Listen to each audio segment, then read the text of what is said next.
Hello, I'm Lant, and I work in the Malucare lab at the University of Surrey. You're probably all sick and tired of hearing about coronavirus.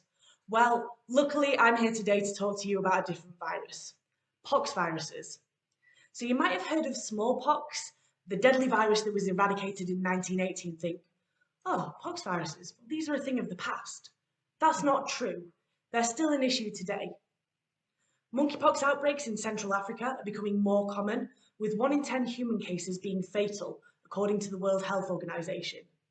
Lumpy skin disease virus affects cattle and causes low milk yields, hide disfigurement, and can even cause death. Virologists currently use two main methods to identify pox viruses.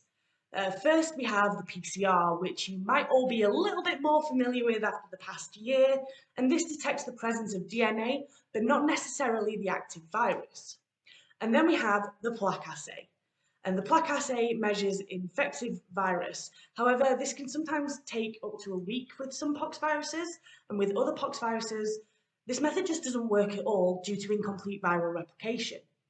So what if there was a quicker way of detecting active pox virus in cells? Well, this is where my project comes in. I've created a reporter system generating a cell line that fluoresces bright green upon the early stages of infection.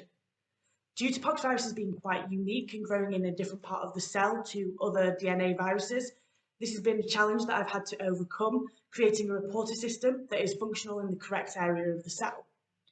Recognizing active virus quickly after infection will give us valuable insight into the early mechanisms of poxvirus infection.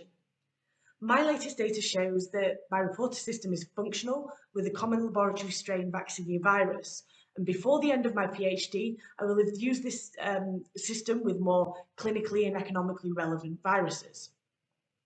This system was designed in such a way that areas can be altered relatively easily, so I can explore a lot of other options. For example, I can change from the early stages of poxvirus infection being detected to the late stages, and I could potentially even differentiate between the two, with different fluorescent colours being used. If this past year has taught us anything, it's that we need methods to quickly identify active virus in outbreaks, and this cell line will offer a great alternative to current poxvirus detection methods. And not only that, this cell line will also help with research into poxviruses that do not grow in cell culture at all. I hope you've all enjoyed learning a little bit more about my project. Thank you all for listening.